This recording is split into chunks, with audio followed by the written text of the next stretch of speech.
July 13th, 1943. New Georgia Island.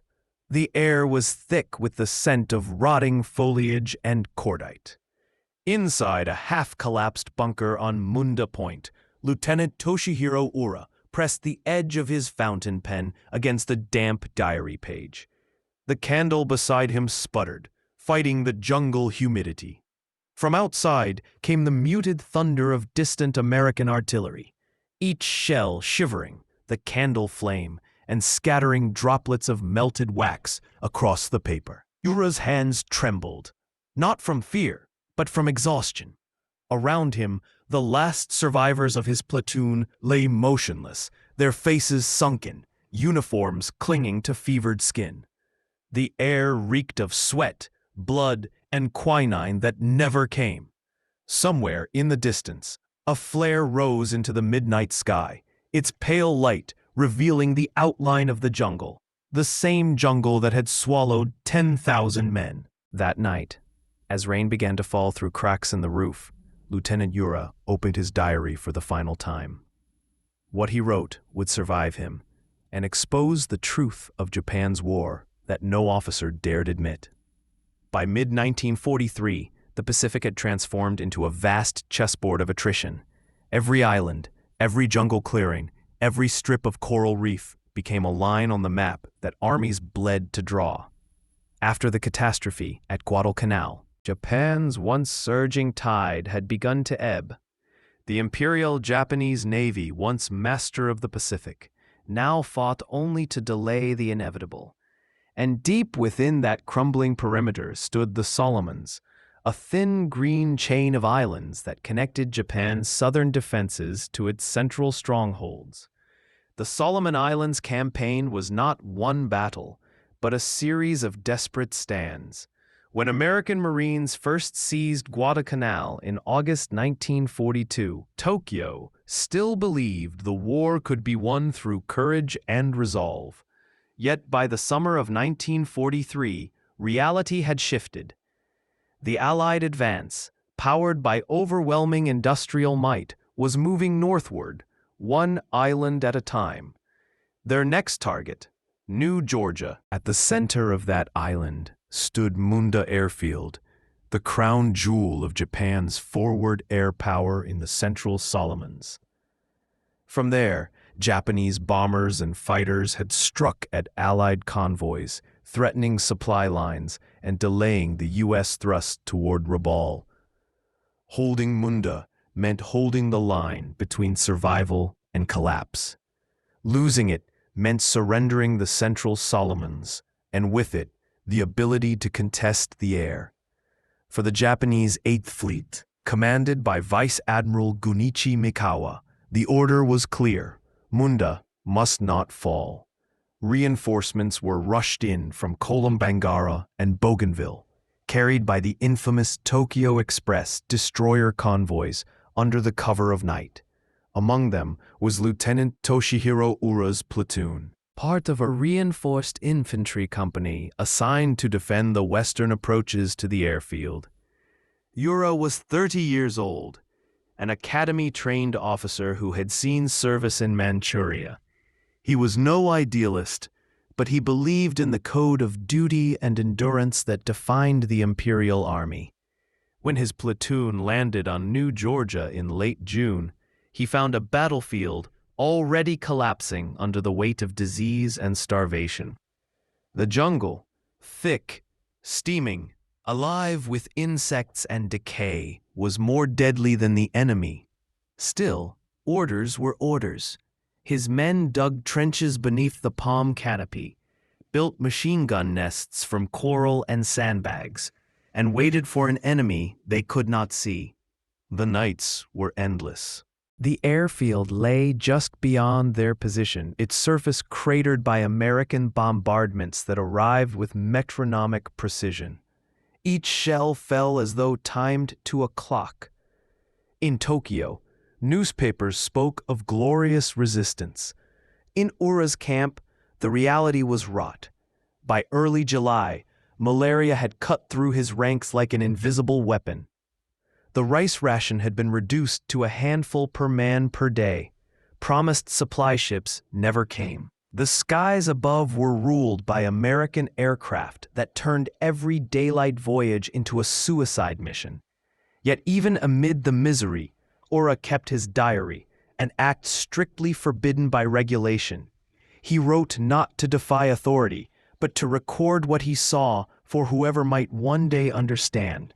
His entries were sparse, factual, almost clinical. They described not the triumphs of battle, but the slow disintegration of an army abandoned by its own command. On July 10, 1943, the silence of the jungle broke. The U.S. 43rd Infantry Division began its final push toward Munda. Artillery from Rendova Island roared across the sea, raining fire into the palm forests. American infantry advanced with deliberate rhythm, digging, flanking, halting, and calling for another bombardment. The very precision of it unnerved Ura. He had been taught that Americans were reckless, impulsive soldiers. What he saw instead were men moving like parts of a single vast machine. 3 days later, Ura's battalion received new orders: hold their ground for 48 hours while headquarters evacuated across the water. He did not need to ask what that meant. No reinforcements, no relief, no escape. Their sacrifice would buy time, and time, perhaps, was the last resource Japan still possessed. As night fell on July 12th, he gathered the remnants of his platoon. Some were too weak to stand. Others stared blankly, eyes sunken and glassy from fever. Ura divided the last of their rice and instructed his men to rest. Then he lit a candle, opened his diary, and began to write. The final words of that entry would mark the beginning of Japan's reckoning with the modern war machine. To understand what Lieutenant Toshihiro Ura wrote in that candlelit bunker, one must understand the world collapsing around him. By July 1943, Japan's war machine was breaking, not in its will, but in its structure. The empire that had stretched from the Aleutians to the Dutch East Indies now strained under the very distances it had conquered. Supply lines that once pulsed with energy were cut, convoys hunted by submarines, fuel and ammunition rationed to the ounce. Everywhere in the Pacific, the same pattern emerged. The Japanese still fought ferociously, but their weapons, food, and medicine came slower, or not at all. Disease became a constant companion. Malaria, dysentery, dengue, invisible enemies that no rifle could defeat. On New Georgia, the jungle itself became part of the Allied strategy. American engineers drained swamps, burned brush, and sprayed insecticide. The Japanese had none of these luxuries. They fought nature as fiercely as the enemy. Ura's platoon, positioned on the western perimeter of Munda, was typical of Japan's shattered logistics. Originally 85 men strong, by early July only half could carry rifles. The others, too weak to fight, dug graves or lay motionless in foxholes. Their medical supplies consisted of bandages, iodine, and prayer. There was no quinine, no morphine, no antibiotics. Even officers went barefoot when their boots rotted through. Still, Ura's men clung to the Bushido ideal: endurance as virtue, obedience as purpose. They repeated the slogans drilled into them since academy days: duty heavier than a mountain, death lighter than a feather. But as hunger deepened, the slogans began to sound hollow. Each night the jungle echoed not with gunfire, but with coughing and the dull groans of fever. Ura recorded the truth in his diary: our greatest enemy is not the Americans, but the failure of our own system. Across the front, American forces advanced differently. Their jungle war was not heroic, but industrial. Every regiment carried engineers, medics, and supply teams. Bulldozers carved paths for trucks. Portable field kitchens followed the infantry. Even their artillery fired according to clockwork timetables, coordinated by radio and forward observers. To the Japanese watching from the shadows, it seemed as though the enemy had replaced human instinct with mechanical precision. When Ura's observation reached intelligence officers weeks later, it confirmed what Allied commanders already suspected, that Japanese units were collapsing not only under fire, but under the weight of starvation and disease. Yet for the men on the ground, this knowledge offered no comfort. Orders still came from headquarters, written in the same tone of blind resolve. Hold positions. Resist until the last man. By the second week of July, that command had become a sentence. American artillery from Rendova and offshore destroyers had bracketed every Japanese strongpoint. Shells rained on the jungle day and night. The air stank of cordite and rot. Trees splintered. Trenches collapsed. Bodies disappeared into the mud. Ura's men covered their ears until their hands bled.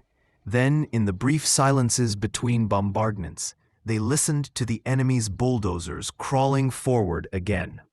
In one entry dated July 11th, Ura described watching the Americans advance. They moved not as individuals, but as one organism, deliberate, patient, protected by steel and fire. Our bullets find few targets. The jungle itself seems to obey their design. He understood that this was more than a tactical difference. It was a different philosophy of war. Japan's military culture celebrated courage as the ultimate weapon. America's celebrated organization. The former could win a duel. The latter could win a campaign.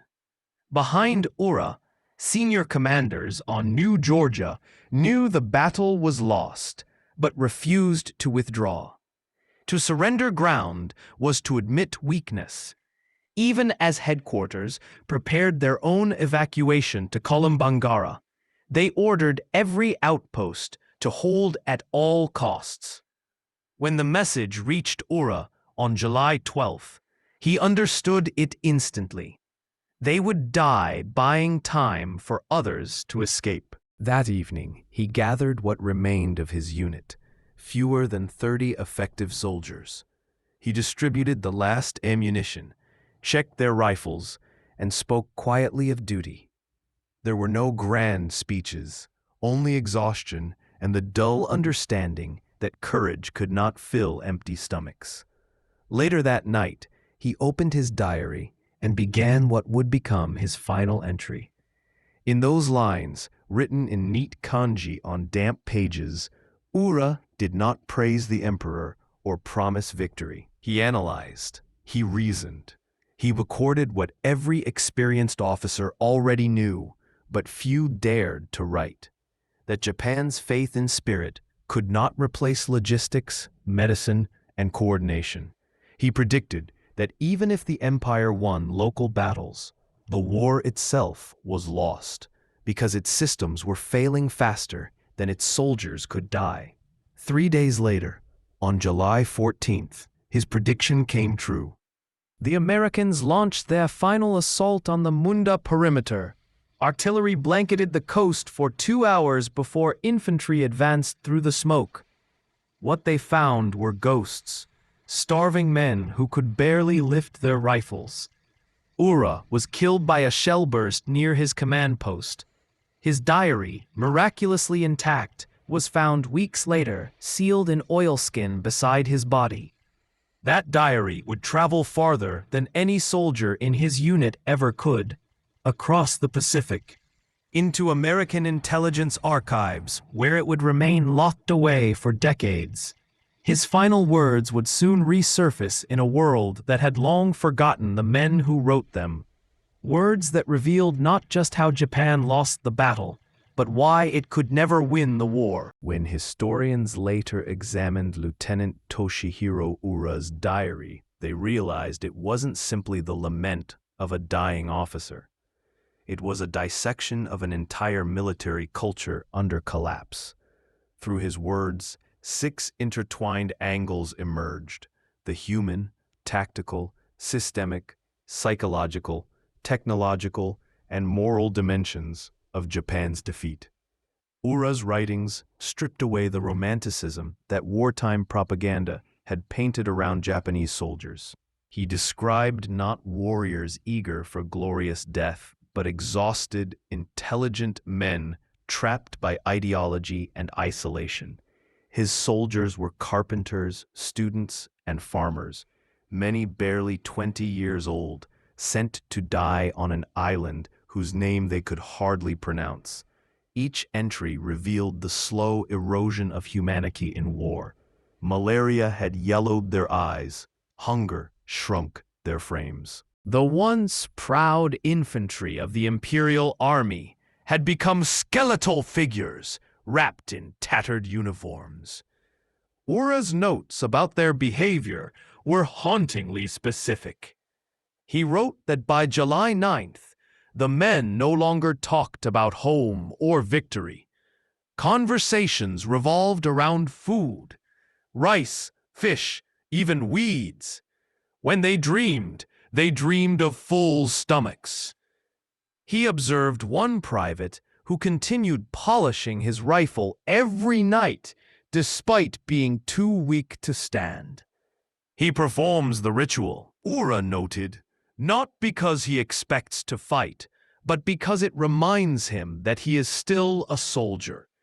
That small detail captured the paradox of Japanese endurance, courage without hope. They fought on, not believing in victory, but because discipline left them no alternative. To surrender was to dishonor one's ancestors. To retreat was unthinkable. So they stayed, even as their bodies gave out, even as their officers stopped believing in the cause. Ura had studied at the Imperial Japanese Army Academy, where officers were taught that aggression could overcome material inferiority. Victory, they were told, was a matter of spirit and surprise. The offensive spirit, seishin, that had driven Japanese success in Manchuria and early Pacific campaigns. But on New Georgia, this doctrine collapsed against an enemy who refused to fight by those rules. Ura wrote with almost scientific precision about the methodical rhythm of the American advance. Artillery first, then mortars, then aircraft. Only when the jungle stopped moving did the infantry step forward, never alone, never unsupported. He noted how American units rotated their men out of the line, ensuring constant rest and medical treatment. By contrast, his men hadn't seen fresh troops in weeks. Every wound festered.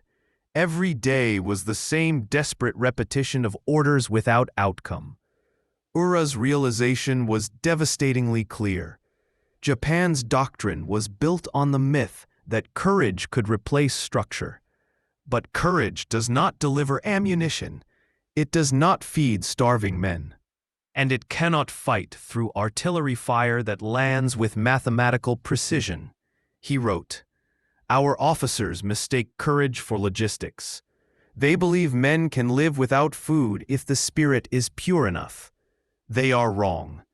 That was heresy in the Imperial Army, and precisely why his diary was never meant to be read."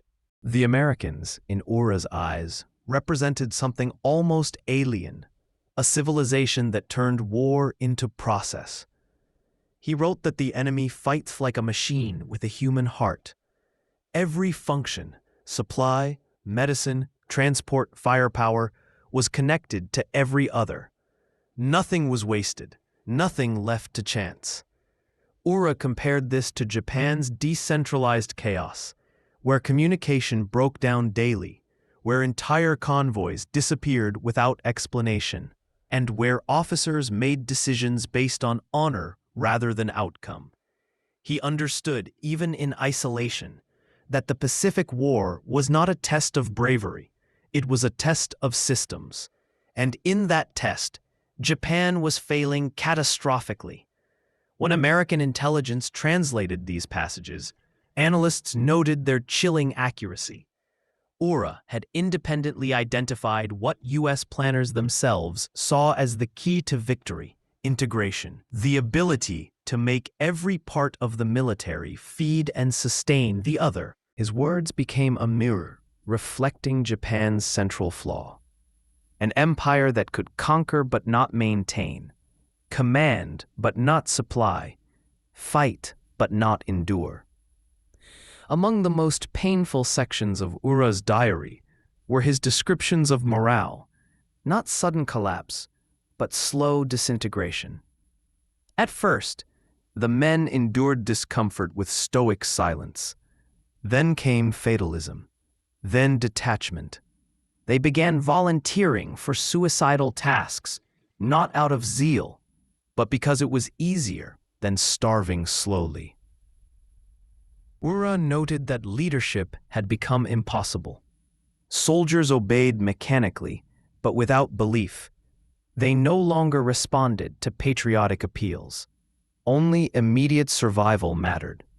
They will follow orders, he wrote, but their eyes are empty. That observation contradicted the American belief that Japanese soldiers were fanatical automatons. Ura's men were not fanatics. They were human beings enduring the unimaginable. What Americans mistook for fanaticism was often exhaustion beyond fear. In psychological terms, his unit was already dead before the final battle began.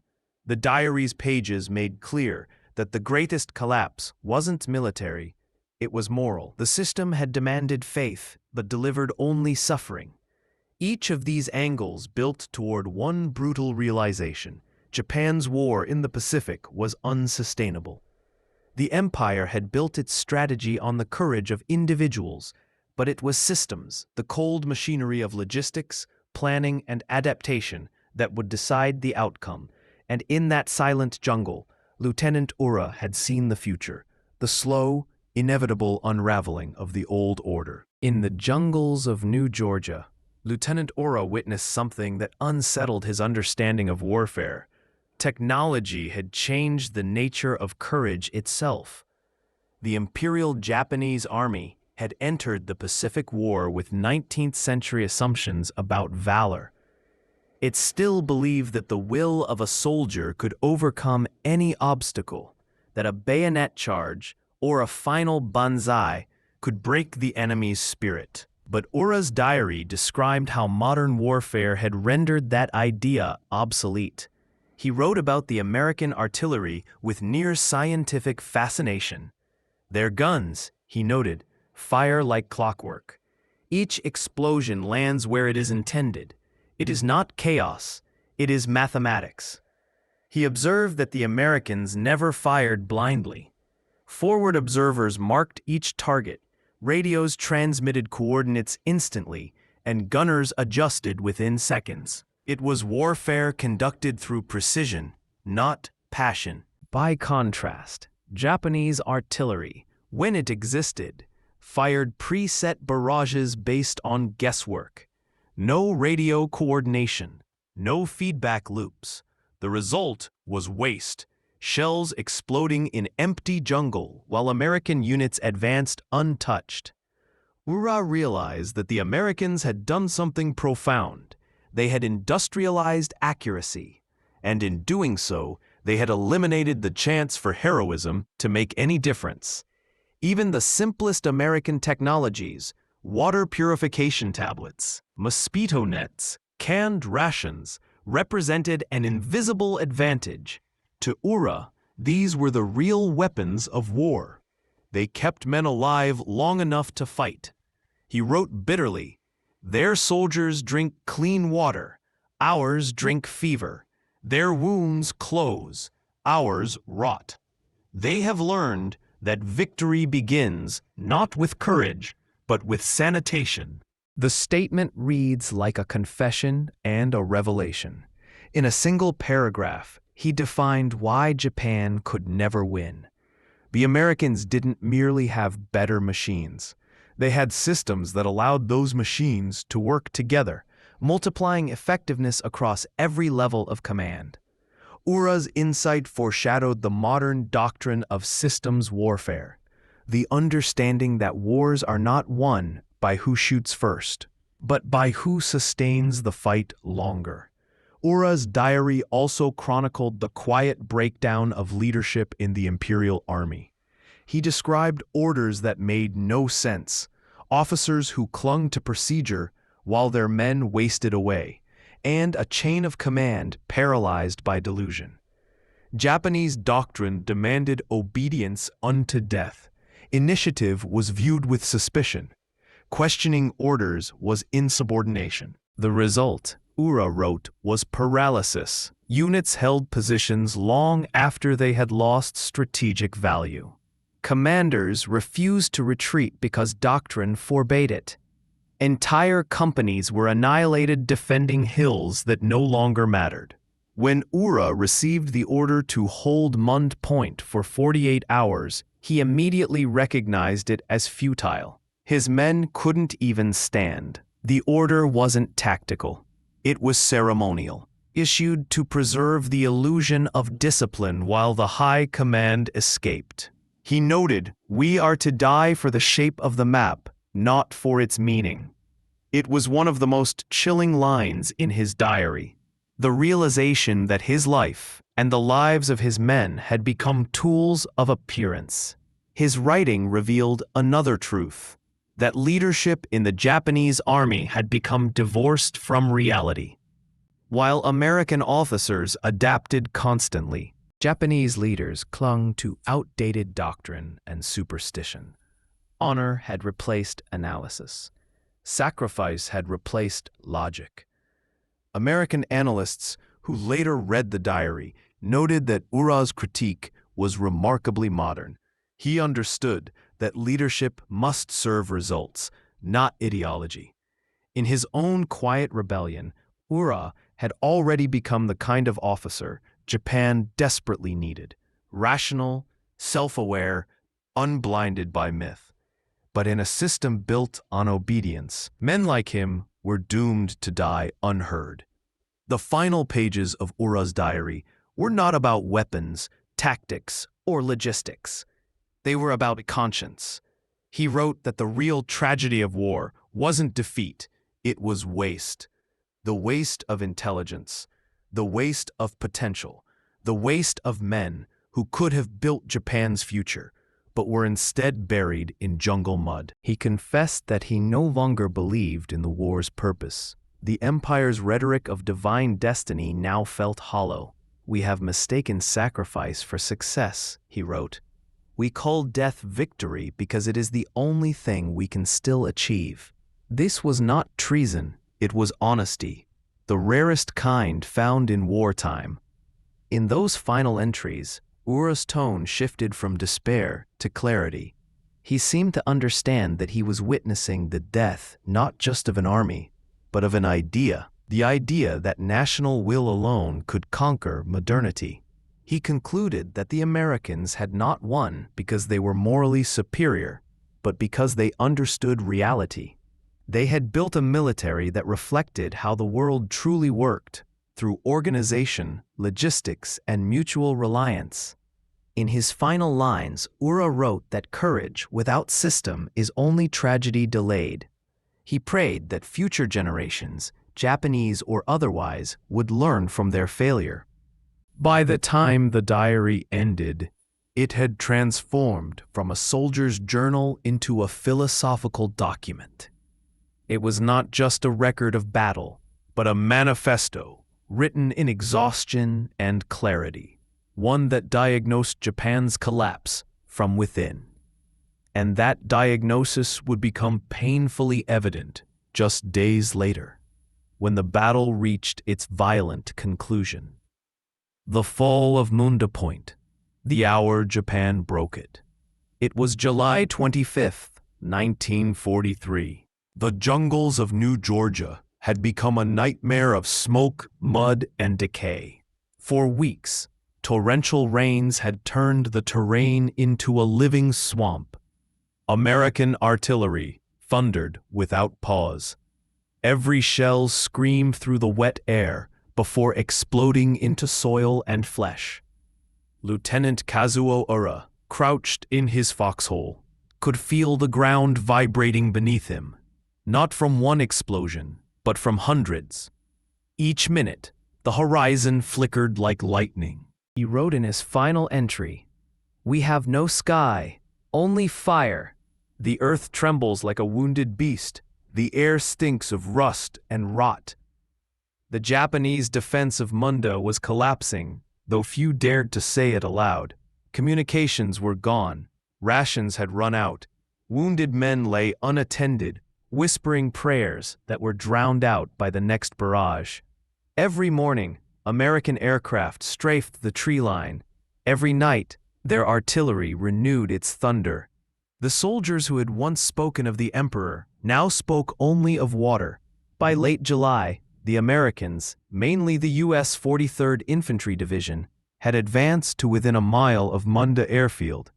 The Japanese defenders, numbering fewer than 4,000 combat-effective men, were starving, delirious, and trapped. Ura described the scene in chilling detail. "The jungle is no longer green, it is gray with smoke. The flies come before the sun. We bury no one now." He knew the position was lost, but the orders remained unchanged. Hold at all costs. The artillery that erased an army. At 0530 hours, the American bombardment began. It was the heaviest Ura had ever experienced. Over 5,000 shells landed in a 2-hour window, pulverizing every known Japanese position. Unlike the erratic shelling the Japanese themselves practiced, the American fire was systematic, a moving curtain of destruction. It wasn't chaos, it was science, the physical manifestation of the precision Ura had described days earlier.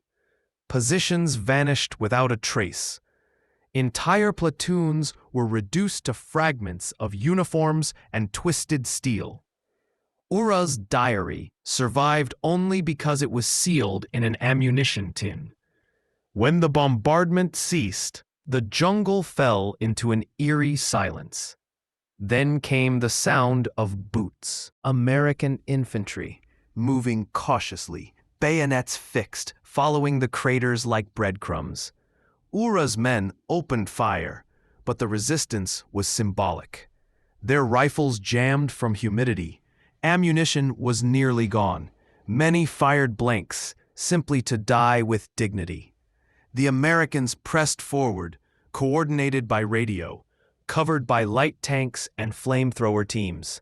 The Japanese had no anti-tank weapons left. Ura wrote, "They move like one creature. We move like many dying animals." It was not bitterness, it was recognition. The Americans had mastered collective warfare. The Japanese had been left with ritual death. As the battle line collapsed, Ura ordered his surviving men to fall back toward the inner ridge, a symbolic gesture rather than a strategic one. He knew there would be no reinforcements. Tokyo's promises of resupply from Rabaul were fantasy. In his final hours, he recorded one last observation that stands among the most haunting in wartime literature. "We once thought spirit could conquer machines. Now we see that machines are built by spirit, by the patience to learn, by the humility to adapt. Our spirit was pride, theirs was precision, and that is why they will endure." Those words marked the exact moment he realized Japan could never win. Not because its soldiers lacked courage, but because the nation's entire war philosophy was built on illusion. The Americans fought to survive. The Japanese fought to die. And in modern war, survival wins. As dusk approached, a handful of surviving Japanese troops, perhaps 50, made one final desperate banzai charge. It wasn't an organized assault. It was a collective suicide driven by exhaustion and ritual. Ura, too weak to stand, remained behind, writing as he heard the shouts fade into the gunfire. He did not glorify them. He pitied them. They run toward thunder, he wrote. They think death will make meaning. But the world has already moved on. The charge failed instantly.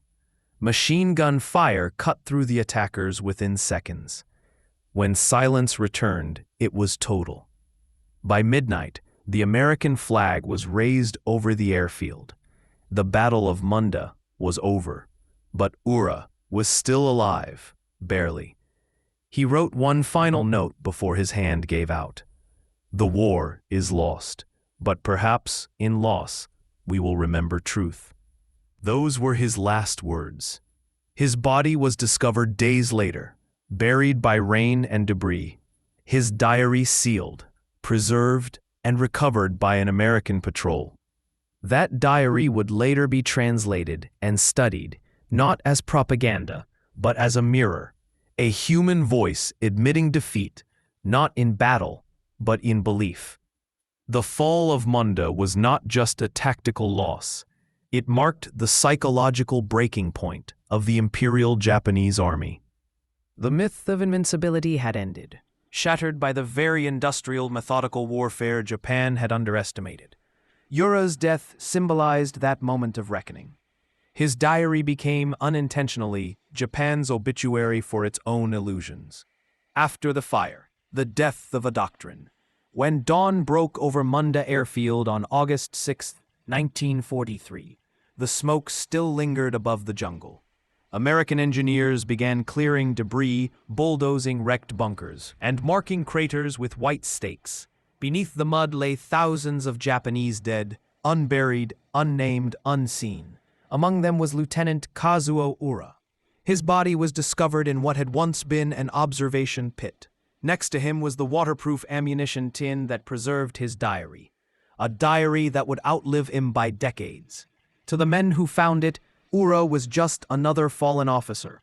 To history, he became something else entirely, the voice of a vanished army. The capture of Munda was far more than a tactical victory for the Allies.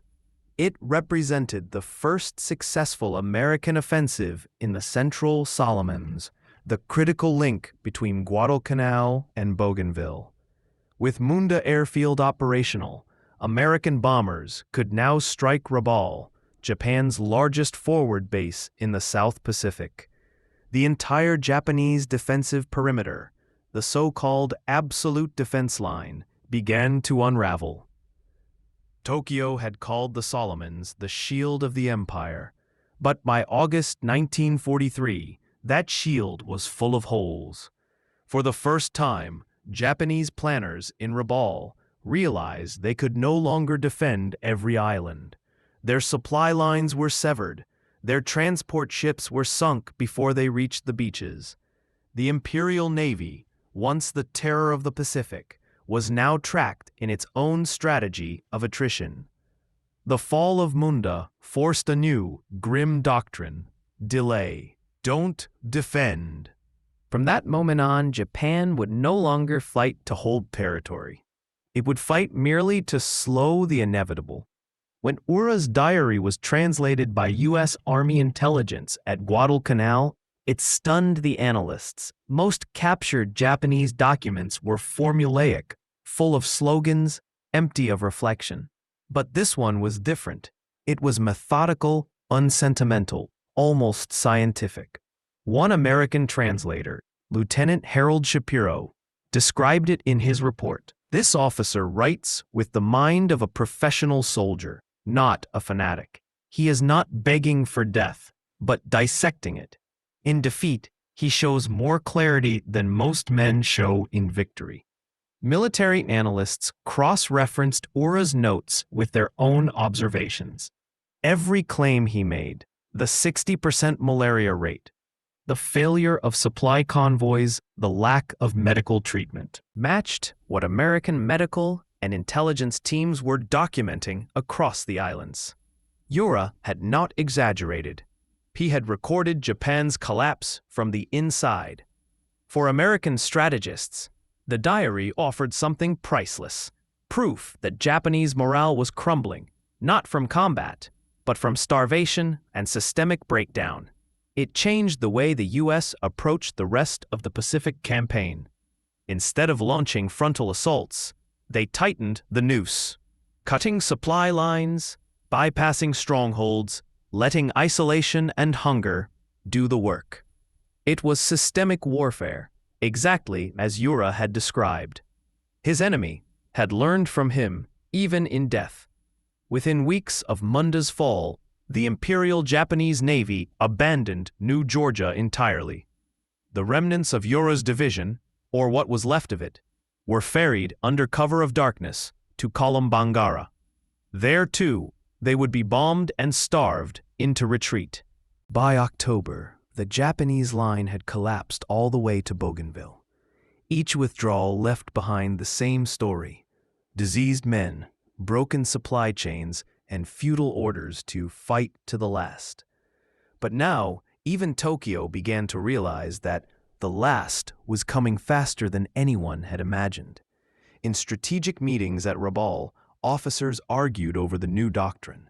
Some demanded another counterattack to retake Munda. Others, especially the naval staff, refused. One admiral reportedly said, "We can retake Munda only if we can feed ghosts."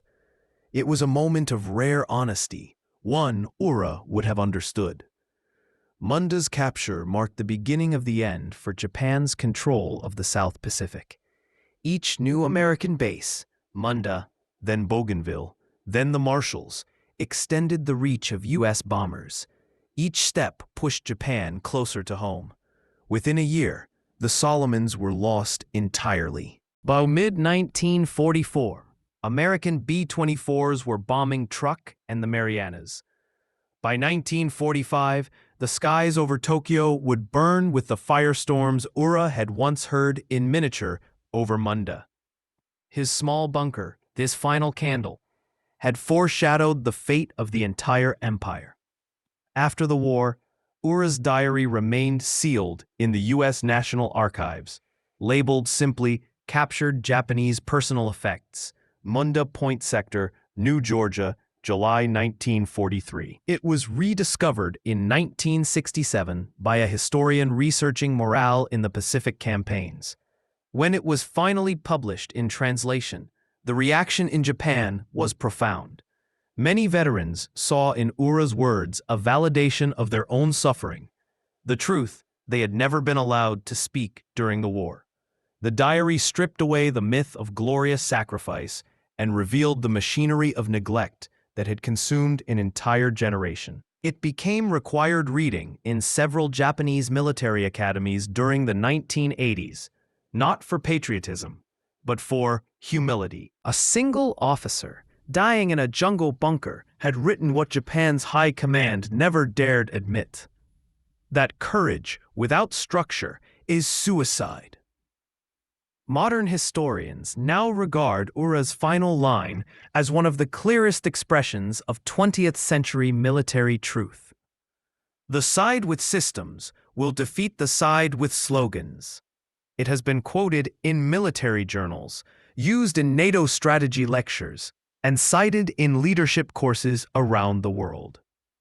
Ura's insight transcends his time, a universal law of conflict and organization.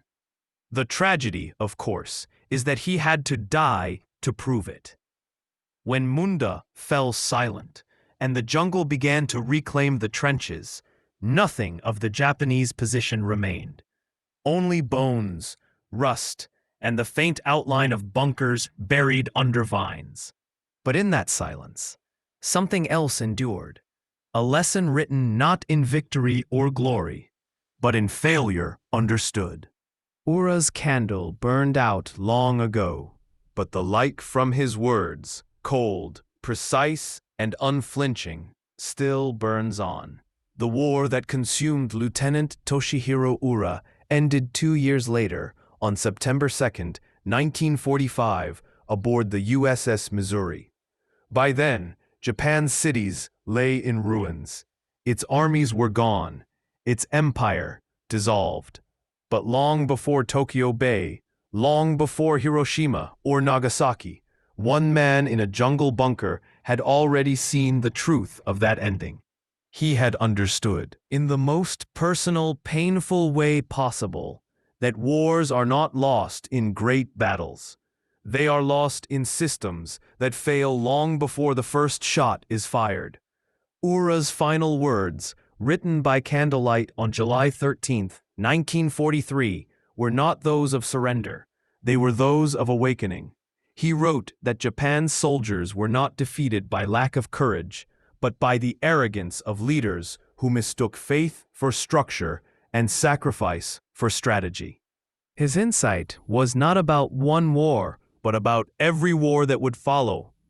In the decades since, military historians have come to see his diary as something more than a record of despair. It is a rare glimpse into the exact moment a loyal officer realized that devotion cannot replace design, that loyalty cannot sustain an army starving in the dark. And perhaps that realization is what makes his words eternal. Because even now, in every corner of conflict, nations continue to repeat the same fatal mistake, believing that belief alone can substitute for preparation, that passion can outlast logistics, that courage can outfight coordination. It never can, it never has, and Lieutenant Toshihiro Ura proved it, not through victory, but through the clarity of his defeat.